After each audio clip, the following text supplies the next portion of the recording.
students, welcome to the 8th video, the last video of this playlist of this chapter, acids, bases and salts. इसके पिछले वाले video में हमने start किया था ये बात करना कि कॉमन सॉल्ट जो NaCl है, जो आप लोग खाते हो, वो सॉल्ट को यूज करके हम लोग एक इंपॉर्टेंट प्रोसेस करते हैं, वो है क्लोरअल्कली प्रोसेस, और फिर हम लोग बनाते हैं ब्लीचिंग पाउडर. तो ये दो चीजें हमने पिछले वीडियो में बात किया था. अब इस वीडियो में हम लोग बात करने वाले हैं तीन और चीजों की. वो है बेकिंग सोडा, जो कि बेकिंग पाउडर भी उसी में आ जाएगा, बेकिंग सोडा, वॉशिंग सोडा और प्लास्टर ऑफ पैरिस. इस तीन चीजों की हम लोग बात करने वाले हैं इस वीडियो में. और आप देखोगे कि उनके बारे में, मतलब जैसे बेकिंग सोडा बनाने के लिए भी कॉमन सॉल्ट का यूज होता है, राइट? चलो तो शुरू करते हैं. Let's talk about baking soda, that is sodium bicarbonate या फिर सोडियम हाइड्रोजन कार्बोनेट. ये उसका ऑफिशियल नेम है, but bicarbonate, bicarb, sodium bicarb, ऐसे भी उसको अलग अलग कंट्रीज में बोला जाता है. Anyway, so sodium hydrogen carbonate मतलब सोडियम हाइड्रोजन कार्बोनेट, ये जो है it is used in frying. तो फ्राइंग में, या मैं लिख लेता हूं बेकिंग में भी, फ्राइंग, बेकिंग में इसको यूज करते हैं. आपने सुना होगा बेकिंग सोडा, उसके नाम में ही बेकिंग में यूज होता है. तो बेकिंग में क्यों यूज होता है वो हम लोग अभी देखने वाले हैं, ठीक है? तो it is used in frying. पकोड़े वगैरह अगर आपको तलने हैं तो इट गिव्स दैट फ्लफी, ऐसे लाइट नेचर उसको वो देता है. उसको बेकिंग में यूज होता है. तो ब्रेड के अंदर पोर्स हो जाते हैं, राइट? सो एक लाइट हो जाता है ब्रेड. तो वो चीज या केक जो है लाइट हो जाता है because of this some reaction of baking soda, ठीक है? वो देखेंगे. उसके बाद फास्टर कुकिंग के लिए भी यूज होता है, जल्दी से कुक हो जाता है, ठीक है? एनीवे, नाउ सिंथेसिस कैसे बनाते हैं? सो सिंथेसिस ऑफ सोडियम बाइकार्ब, देखो कैसे बनाते हैं हम लोग. वी टेक कॉमन सॉल्ट, ठीक है? कॉमन सॉल्ट के ही सॉल्ट, मतलब कॉमन सॉल्ट का यूज करके ही हम लोग प्रोडक्ट्स बना रहे हैं. कॉमन सॉल्ट को इन चीजों के साथ आप मिलाते हो, water, carbon dioxide and ammonia. This is ammonia. Okay, so you react it like this and what you get is this ammonium chloride. Ammonium chloride आपको मिलता है और ये है सोडियम हाइड्रोजन कार्बोनेट. ये मिल गया आपको, क्लियर? सो देखो, सॉल्ट का यूज करके आपने कैसे सोडियम हाइड्रोजन कार्बोनेट बनाया. You have to remember this equation, this chemical equation you have to remember. Okay, I hope ये बैलेंस्ड है. आई थिंक ये बैलेंस्ड ही है, so you can still check, ठीक है? आई थिंक एक बार देख ले. 5 हाइड्रोजन, यस 5 हाइड्रोजन, कार्बन एक है, यस, सोडियम एक है, क्लोरीन भी एक ही है, यस. सो बैलेंस्ड है, क्लियर? सो आपको याद रखना है क्या क्या चीजें यूज होती है, right? So now we have made sodium hydrogen carbonate, बना लिया हमने. अब उसका नेचर चेक करते हैं हम लोग. सोडियम हाइड्रोजन कार्बोनेट का nature, it is a non corrosive, मतलब वो डैमेज नहीं करता है ऐसे. It's mild and it's a basic salt. Basic salt का मतलब साधारण सॉल्ट नहीं. बेसिक का मतलब है it has a pH of greater than 7. उसका pH 7 से ज्यादा है. क्यों है एक बार समझते हैं. हमने इसके बारे में 6th वीडियो में बात किया है. 6th वीडियो अगर आपने नहीं देखा है तो आप देख लो. We have talked about pH of salts. Salt कैसे बनते हैं? एसिड्स और बेस मिला के. तो अगर आपका एसिड स्ट्रॉन्ग है, बेस वीक है, तो सॉल्ट एसिडिक बनेगा. रिवर्स, अगर आपका एसिड वीक है, सॉल्ट स्ट्रॉन्ग है, सॉरी बेस स्ट्रॉन्ग है, तो बेसिक सॉल्ट बनेगा. और अगर दोनों ही स्ट्रॉन्ग है तो न्यूट्रल बनेगा. तो आपको याद करना पड़ेगा NaHCO3 कैसे बनता है. तो देखो, NaOH प्लस H2CO3 को अगर आप ऐड करो तो आपको मिलेगा NaHCO3 प्लस H2O. ठीक है, बैलेंस नहीं है बट आप बैलेंस कर लेना. पॉइंट इज, यहां पर देखो कि ये आपका स्ट्रॉन्ग बेस है और वीक एसिड है. स्ट्रॉन्ग बेस तो ये बन जाएगा basic salt, mildly basic salt. तो ये देखो, ये बेसिक सॉल्ट बन गया. क्लियर है? परफेक्ट, समझ में आ रहा है? गुड. सो देखो कि अगर आपको सोडियम हाइड्रोजन कार्बोनेट बनाना है तो आप ये प्रोसेस करते हो और आप देखते हो कि ये एक बेसिक सॉल्ट है. क्लियर? अब आप समझ सकते हो अगर ये बेसिक सॉल्ट होगा तो इसको एंटासिड जैसे यूज कर सकते होंगे, एंटी एसिड। मतलब अगर आपको एसिडिटी हो रही है, तो आप ये चीज का इंजेक्शन कर सकते हो, तो आपका थोड़ा सा एसिडिटी कम हो जाएगा। क्लियर? बाकी इसके बहुत सारे यूजेस हैं, आप इंटरनेट पे चेक कर सकते हो, बहुत सारे यूजेस हैं। ठीक, चलो we will not get into that. अब देखो कि इसको हम जो यूज करते हैं कुकिंग में, उससे क्या होता है। So look here, you have this and you just heat it while cooking. Baking soda को हीट कर दो मतलब कैसे? ब्रेड में डाल के या पकोड़े में डाल के आप उसको हीट तो करोगे ना, गर्म करोगे आप। यू सिंपली हीट इट, किसी और चीज के साथ मत मिलाओ जिससे वो रिएक्ट करे, simply heat it, you will get this. So this is sodium carbonate. Sodium carbonate, ये हाइड्रोजन तो नहीं रहा ना, sodium, only sodium carbonate. Water and CO2, water and CO2। सो ये जो CO2 गैस बना है, यही तो राइज करता है ना उस ब्रेड को। आपने देखा ब्रेड में पोर्स रहते हैं, ऐसे लाइट हो जाता है, ऐसे एक्सपांड हो जाता है ना, फ्लफी स्पंजी हो जाता है। कैसे हुआ वो? इसकी वजह से, फ्लफी स्पंजी इसकी वजह से हो गया। क्लियर है? बट एक और तरीका है जिससे आप ये फ्लफी स्पंजी बना सकते हो। वो तरीका देखो यहां है, baking powder.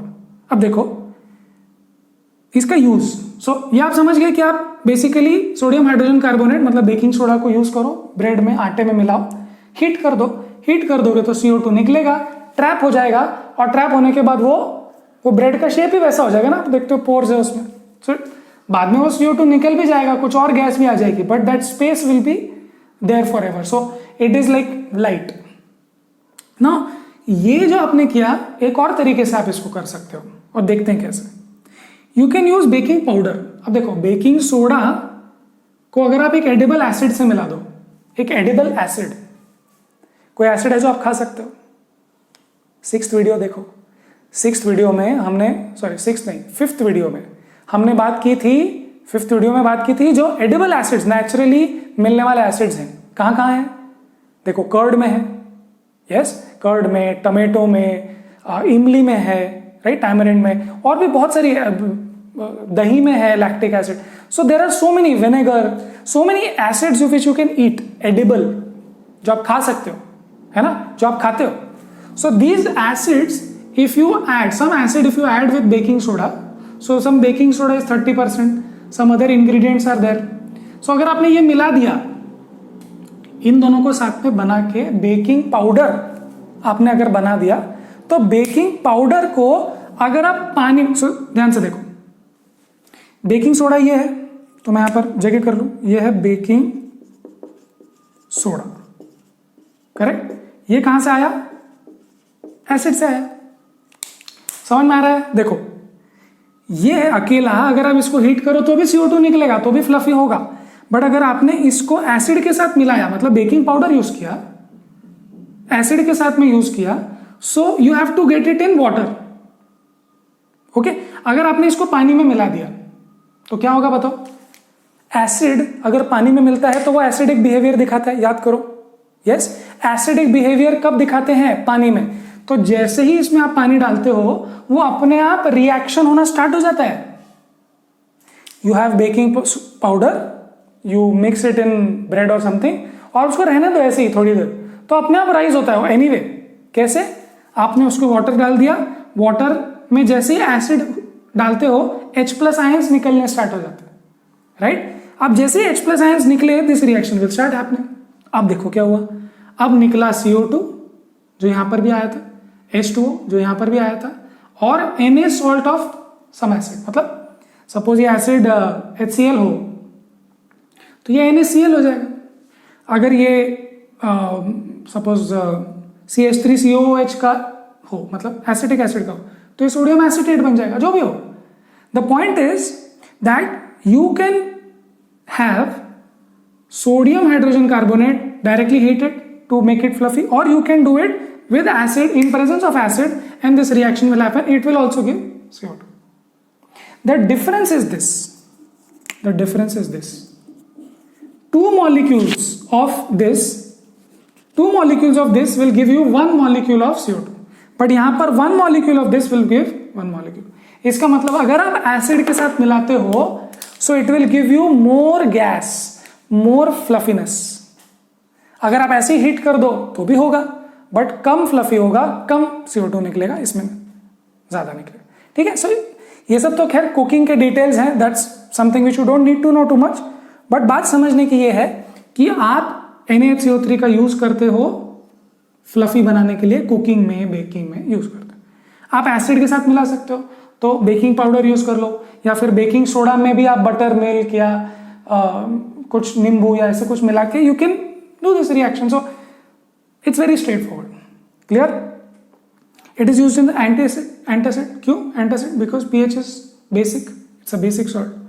And the next thing it is used in soda acid fire extinguisher. Now fire extinguisher में इसको कैसे यूज करते हैं समझो. देखो ध्यान से देखना. अगर आप इसको हीट करते हो कुकिंग में, या आग लग गई सपोज, और वो आग में आपने इसको फेंक दिया, so what will happen? It will heat and it will give CO2. और आपको पता है CO2 क्या होता है? CO2 एक्सटिंग्विश कर देता है गैस को. Extinguish with fire. समझ में आई बात? इसका मतलब ये हुआ कि आप इसको जो CO2 निकलता है उसको कुकिंग में भी यूज कर सकते हो हीट करके, और अगर आग लगी है उस आग में डाल दिया तो वो CO2 निकलेगा और आग बुझ जाएगी, बिकॉज CO2 एक्सटिंग्विश कर देता है फायर को. क्लियर है? गुड. समझ में आया? So this is all about baking soda. एक क्वेश्चन जरूर हम लोग करेंगे, question number 4. Let's see what that question is. Very straightforward question. What will happen if a solution of sodium hydrogen carbonate is heated? अगर आप इसको heat करो तो क्या होगा? You have to give this reaction. Clear? So very straightforward. चलो अब मैं इसको हटा देता हूं और इसके बाद हम लोग बात करेंगे वॉशिंग सोडा की. वॉशिंग सोडा क्या है, उसके यूजेस क्या है, एंड वाटर ऑफ क्रिस्टलाइजेशन भी क्या होता है, वो हम तब शुरू करेंगे. ठीक है. चलो इसको हटा देते हैं, मिलते हैं नेक्स्ट स्लाइड में. Now we are going to talk about washing soda. इससे पहले हमने बेकिंग सोडा की बात की थी. बेकिंग पाउडर बनाने में यूज होता है और भी जगह यूज होता है. अभी वॉशिंग सोडा जो है, जो आपको पता चलेगा कि it's actually very close to baking soda. देखो वॉशिंग सोडा है Na2CO3 10H2O. अभी 10H2O का क्या किस्सा है वो हम लोग देखेंगे थोड़ी देर में, राइट? बट Na2CO3 को अगर आप पानी में मिला दो, बस जस्ट थोड़ा सा उसमें पानी मिला दो, you will get this washing soda. So ये क्या है याद करेंगे. What is this? This is sodium carbonate. और अगर आप थोड़ा सा रिवाइंड करके चेक करो, सोडियम बाइकार्बोनेट हमने कैसे बनाया था? सोडियम कार्बोनेट कैसे बनाया था? सोडियम हाइड्रोजन कार्बोनेट को हीट करके. देखो ये हीट करके हमने गैस CO2 गैस निकाली थी, उससे वो एज ए लीवनिंग एजेंट या फिर ऐसे फ्लफी हुआ था वो. So you just heat it and you get this. So इससे आपको ये मिला, but this is sodium carbonate. इसको अगर आप पानी में मिला दो then it is called washing soda. ये है washing soda. This full thing is washing soda. 10H2O is a part of that. मतलब अगर वहां पानी इसमें मिलाते हैं तो क्या होता है वो हम लोग अभी थोड़ी देर के बाद देखने वाले हैं, प्लास्टर ऑफ पेरिस और इसकी बात में. ठीक है, वाटर ऑफ क्रिस्टलाइजेशन. बट इतना क्लियर है, वेरी सिंपल. सोडियम कार्बोनेट में अगर पानी है, 10H2O मॉलिक्यूल्स हैं, तो वो बन गया क्या? Washing soda. अब वॉशिंग सोडा के बहुत सारे यूजेस हैं. ठीक है, बहुत सारे यूजेस हैं. जैसे कि पहला यूज है glass, soap and paper industries में यूज होता है. ठीक है, देखो ये जो प्रोसेस है ग्लास और वगैरह की जो इंडस्ट्रीज में जो प्रोसेसिंग है वो बहुत कॉम्प्लिकेटेड है. अभी आप सिर्फ याद कर लो, अभी के सिलेबस में इतना ही काफी है दैट यू रिमेंबर कि यहाँ पर यूज होता है. सोडियम कंपाउंड्स, बोरैक्स वगैरह में कंपेयर, सोडियम है ना इसमें, so it is used to produce some other sodium compounds which are like borax और समथिंग. ठीक है, okay. It is used for cleaning agent, as a cleaning agent. तो कभी कभी आपको सपोज कुछ डिसइंफेक्ट करना है या फिर कुछ क्लीन करना है, या सब्जी अपने बाहर से लाई और आपको उसको क्लीन करना है, तो आप वॉशिंग सोडा वगैरह में थोड़ा सा उसको डाल के रख सकते हो, then it will be clean. So domestic cleaning के लिए भी उसको यूज कर सकते हो आप. Then it is used in removing permanent hardness. मतलब सी परमानेंट हार्डनेस कहां से आता है? देखो Ca2+ और Mg2+ आयंस इन वाटर मतलब परमानेंट हार्डनेस। ये परमानेंट हार्डनेस है, मतलब अगर ये आयंस है पानी में तो ये परमानेंटली हार्ड है। अब क्या करते हैं कि जैसे ही आप ये चीज देते हो इसको, इट इज अ सॉल्ट। जब आप ये चीज देते हो, so this thing provides the CO3 carbonate ion, carbonate radical इसको प्रोवाइड करता है और यहां पे बनता है CaCO3। Now CaCO3 is a solid, ये हो जाता है प्रेसिपिटेट, और एक बार प्रेसिपिटेट हो गया सॉलिड फॉर्म में तो you can remove it by filtration और समथिंग, राइट। अदरवाइज इसको निकालना मुश्किल था, ये डिसॉल्व हो चुका था उसमें, but now this is insoluble precipitate. ये कहां से आया? इधर से आया, वॉशिंग सोडा से, राइट। तो इसके और भी बहुत सारे यूजेस होते हैं, बट अभी के लिए आपके लिए इतना ही है, ठीक है। अभी मैं इसको हटा देता हूं और हम इसके पीछे का राज हम लोग समझेंगे कि ये वाटर ऑफ क्रिस्टलाइजेशन क्या है और प्लास्टर ऑफ पेरिस क्या है, ठीक है। चलो इसको हटा देते हैं और मिलते हैं नेक्स्ट स्लाइड में। Now we are going to talk about one more salt और maybe two more salts, जिससे हम लोग समझने वाले हैं कि वो जो 10H2O था या वाटर ऑफ क्रिस्टलाइजेशन ये क्या चीज है। तो एक एक्सपेरिमेंट आप कर सकते हो, you can take crystals of copper sulphate, copper sulphates के क्रिस्टल लो आप और उसको हीट करो, ओके। सो होता ये है कि कॉपर सल्फेट को जब आप हीट करते हो तो उसका कलर उड़ जाता है, it loses its colour.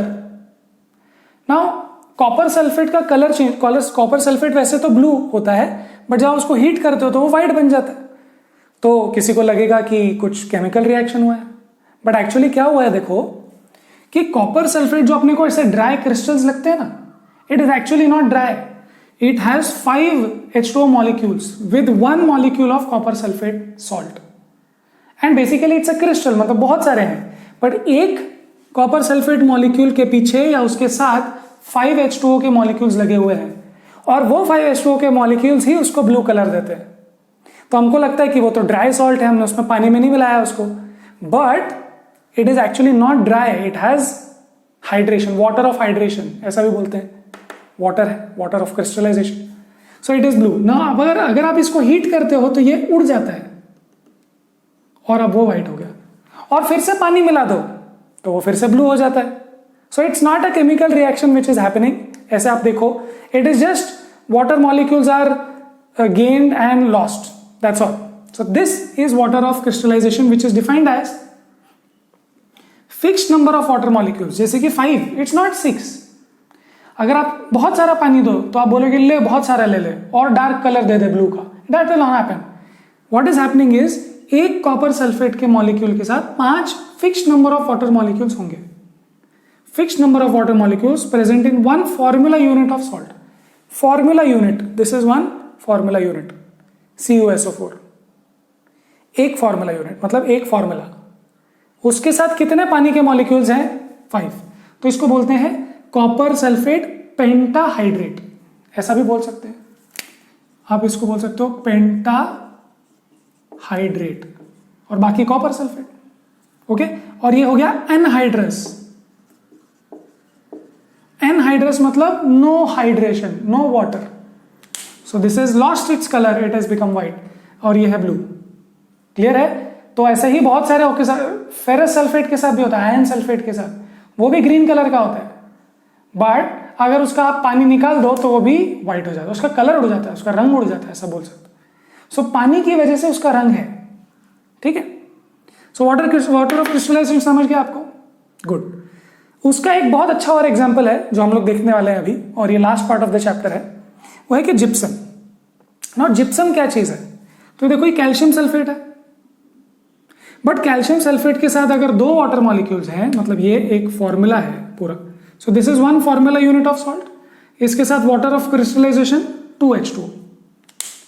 Now अगर ऐसा है और अगर आप इसको हीट करो, जिप्सम को अगर आप हीट करो 100 डिग्री सेल्सियस भी बोल सकते हो आप इसको, अगर आप 100 डिग्री सेल्सियस तक अगर इसको हीट करते हो तो होता यह है कि it becomes CuSO4 half H2O।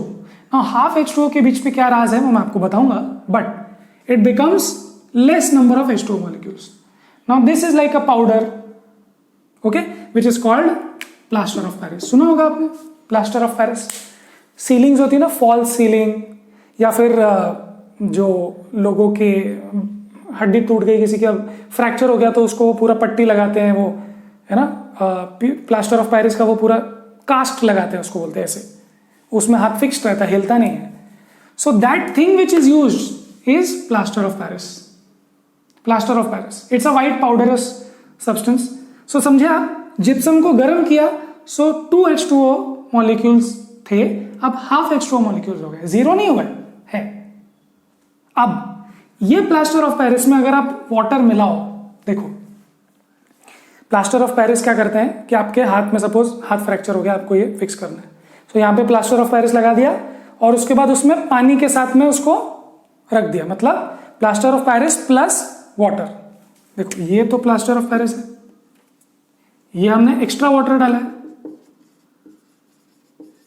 तो जब हम एक्स्ट्रा वाटर के साथ प्लास्टर ऑफ पेरिस का एक पेस्ट बना के हाथ पे लगा देते हैं, तो वो फिर से जिप्सम बन जाता है, जो कि एक हार्ड सब्सटेंस है। समझ में आ गया, मतलब वो फिर से जिप्सम बन गया। वो gypsum is also hard, but उसमें पानी है। आपको लगेगा अरे उसमें पानी है, तो फिर सी उसमें पानी है, it is wet, but still it looks like it is dry, it is hard, but उसमें पानी है। So what is the process? Gypsum को गर्म करो, इसमें से वाटर मॉलिक्यूल्स निकाल लिए हमने, 1.5 निकाल लिए, हाफ बचा। इस पीओपी को अगर आपको यूज करना है दीवारों में, मतलब सीलिंग में, या फिर हाथ या कहीं फ्रैक्चर के कास्ट बनाने के लिए, उसका मोल्ड बनाने के लिए, तो आप इसमें फिर से पानी मिला दो और उसको थोड़ा सूखने दो।